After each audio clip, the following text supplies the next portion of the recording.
Et c'est vrai qu'aujourd'hui, il y a un très grand écart entre la qualité de ce débat, ce sur quoi il porte, et puis la gravité de la situation du pays.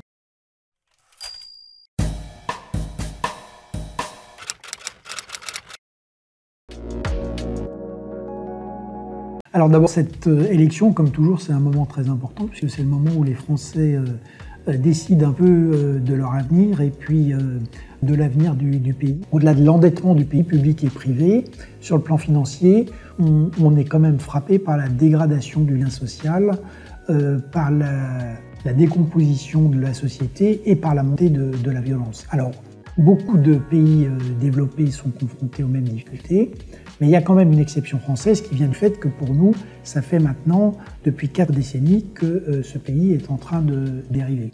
Et donc, on peut quand même se dire qu'il ne sera pas possible d'avoir une 5e décennie sur cette lancée.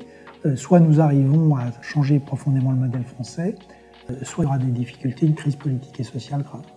Dans un état un peu paradoxal, parce que les Français sont plutôt satisfaits de leur vie individuelle, même s'il y a beaucoup de précarité et de difficultés, notamment dans les petits salaires, dans les petites classes moyennes. En même temps, il y a un grand malheur public, parce qu'elle a le sentiment de ne pas savoir où elle va. Et cet écart entre le petit bonheur privé, parce que les gens, même modestes, sont heureux, il y a une civilité en France, il y a des relations amicales, familiales qui sont encore forte, on est un pays latin, et en même temps le sentiment d'une grande désorientation publique, et c'est cet écart-là qu'il s'agit de réduire.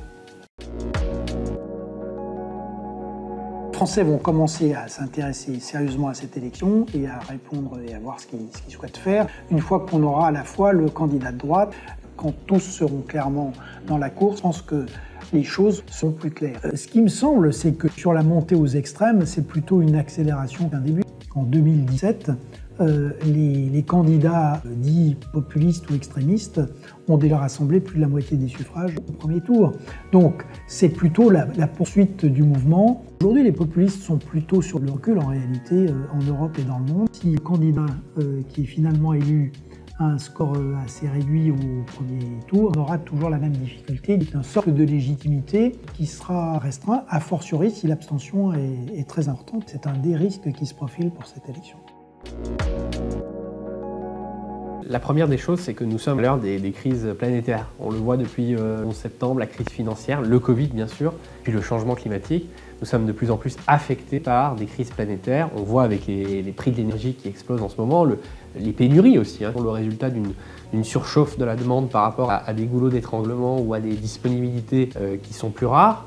Et donc si on veut faire face à ces crises planétaires, il faut qu'on retrouve le temps long.